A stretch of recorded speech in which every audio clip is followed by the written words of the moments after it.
Bem-vindo ao Adolescente, hora de sentarmos juntos no grupo de adoradores determinados para o bem.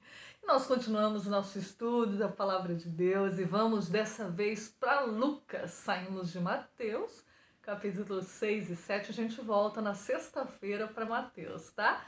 Mas hoje e amanhã nós vamos comentar o que está escrito em Lucas. Abra sua Bíblia em Lucas 8, versinhos 22 a 25. A conhecida travessia tempestuosa.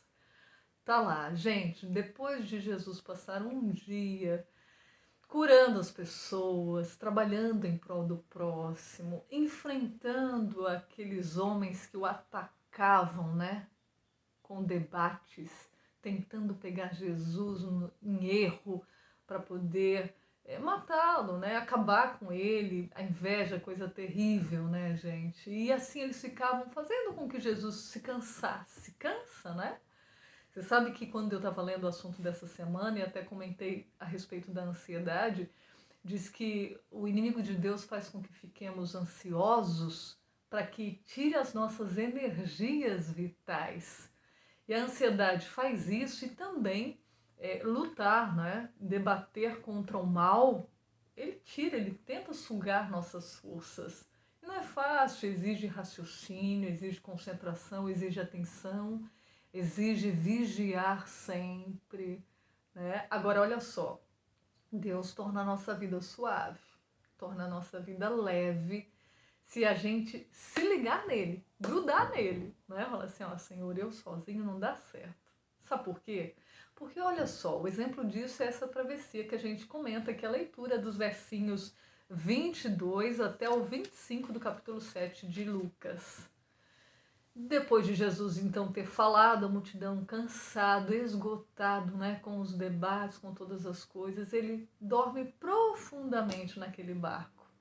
Diz que o relato dessa semana que outros barquinhos acompanharam essa travessia, não foi só os dos discípulos, tá? Diz que tinham vários barquinhos que quiseram fazer a travessia porque eles queriam acompanhar Jesus. E todos passaram pela tempestade no mar. Veja que o dia estava bonito, o céu estava, né, terminando o dia, iniciando a noite. O relato fala que era fim de tarde e ali mudou bruscamente o tempo suave para um tempo forte, fechado, densas nuvens. E os discípulos, gente, cá para nós, eram pescadores na sua maioria, não todos, mas eles tinham experiência no mar, né? É diferente de quem não vive esse tipo de vida. Eles tinham experiência. E, claro, já tinham passado por outras tempestades na vida, mas naquele momento não adiantou a experiência dos discípulos. E diz que o negócio foi feito, né? A gente lê no relato, eles estavam fazendo de tudo, usando todas as estratégias possíveis, eram homens fortes, força física eles tinham, né? Não só por aquelas gerações anteriores, bem mais fortes, né? Em relação à saúde física, vigor mental e tal, e experiência no mar, que era o caso, mas nada estava adiantando. E eles se viram numa situação que eles falaram assim, a gente vai morrer. Vai morrer. Não tem o que fazer, esse barco vai ser estraçalhado e já era. Né? E aí essa é uma história que mostra que de repente eles vêm com o reflexo do relâmpago. Jesus dormindo. Diz que Jesus acordou aos gritos dos discípulos: Senhor, a gente vai morrer, o Senhor não está vendo a situação, né? Tipo, como é que o Senhor está dormindo numa circunstância dessa? Estamos em perigo de vida e olha, Senhor. Diz que Jesus, gente, olha o contraste, né? Eu quero tanto aprender de Deus. É uma inspiração, por isso que é muito bom a gente estudar a sua palavra, viu? Diz que o clarão dos raios mostrou que Jesus levantou, viu a cena, né? Imagina alguém te acordar assim no supetão aos gritos. Jesus acordou sereno. Diz que o semblante, os olhos, tudo mostravam serenidade. Os gritos não agitaram Jesus. Não deixaram ele agoniado ou gritando, para de gritar, calma, não. diz que ele não deixou que isso interferisse, né? Na sua serenidade, com um olhar sereno, levanta as suas mãos e fala para o mar: cala-te, aquieta-te. E o mar acalma. Diz que aquelas pessoas dos barquinhos ao redor e os discípulos, todos que viram aquela mudança na natureza furiosa, ficaram assombrados. Quem é esse? Eles perguntaram. Que até o mar, né, as ondas, os ventos lhe obedecem. Aqui a gente tira 2 lições para o adolescente de hoje, incríveis. Primeiro, nós tendemos a achar que são os nossos esforços que trazem algum tipo de bom resultado. Claro que Deus fala: esforça-te que eu te ajudarei. Mas o esforço que ele está falando é o que ele dá para a gente. Até ele, diz a Bíblia, né? Ele dá a vontade, o querer e o realizar. Esse verso resume muito que tudo vem da parte de Deus. Então, qualquer esforço vem de Deus. Só que às vezes a gente recebe essa vontade de fazer o que é bom, por exemplo, né? Temos um defeito, vamos supor que me irrito com facilidade. Se você se irrita com facilidade, Senhor, eu não quero ser assim. O Senhor fala para aprender do Senhor que é manso e humilde de coração, e assim a gente vai achar descanso para nossa alma. Eu quero descansar, sabe? Né? Ter uma vida mais suave. Não quero ser assim. E aí começa, né? Empenhar-se, fazer o que for, mas não busca de Deus ajuda. Ah, não, basta eu me exercitar, basta eu comer o que é bom, isso daí vai mudar. Sim, são coisas boas e positivas. O exercício físico, inclusive, ajuda a afastar pensamentos ruins, porque estimula a produção de bons hormônios para o nosso corpo, como a serotonina, né, a endorfina. Isso ajuda, inclusive, luta, né? O nosso corpo trabalha contra a ansiedade, contra a irritabilidade através do exercício físico, através de alimentos que nós comemos, não aqueles gordurosos que entopem as veias e aí faz com que tenha dificuldade de o sangue passar a circular pelo nosso corpo, e isso vai nos irritando. São todas coisas que contribuem, mas não só isso, porque isso por si só não causa mudança de visão, não é a mudança do interior, da alma. Isso o nosso corpo ajuda, mas a mudança mesmo, né, implantar um novo coração, só vem da parte de Deus. E às vezes ele está junto da gente, está no barco. Diz que os discípulos esqueceram quem eles tinham no barco. Um Deus que eles viram ressuscitar mortos. Um Deus que eles viram curar leprosos, doenças incuráveis naquela época.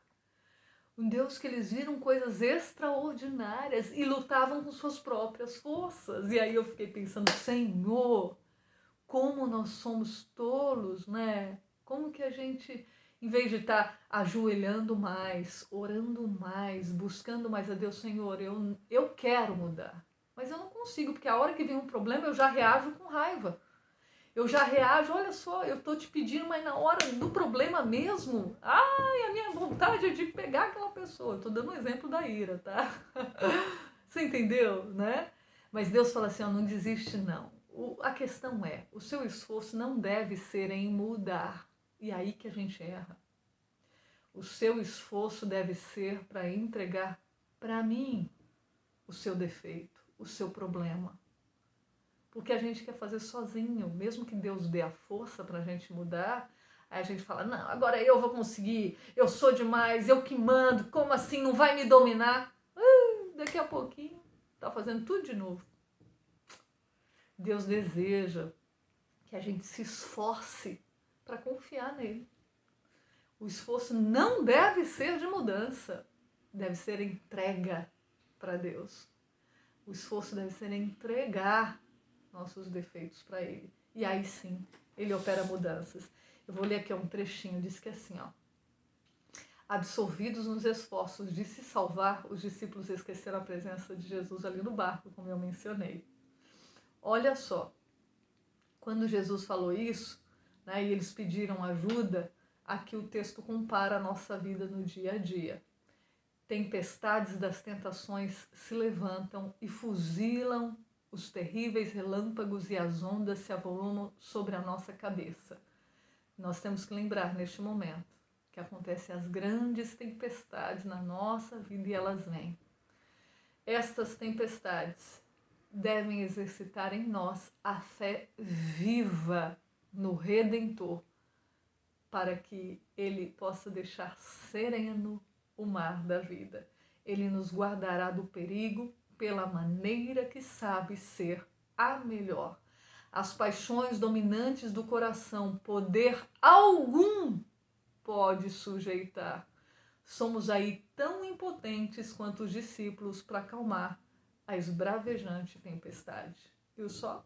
Somos impotentes, mas nele tornamo-nos potencialmente, maravilhosamente, pessoas à sua imagem e à sua semelhança. Já pensou? E Deus nos torne serenos em meio às tempestades como Ele era, porque nós confiamos no Deus que acalma a tempestade, tanto dentro do nosso coração quanto ao nosso redor. Vamos orar e agradecer esse Deus maravilhoso? Ore comigo. Bondoso Deus e bendito Pai, obrigada porque o Senhor é realmente o Senhor dos céus, da terra, do mar, dos ventos.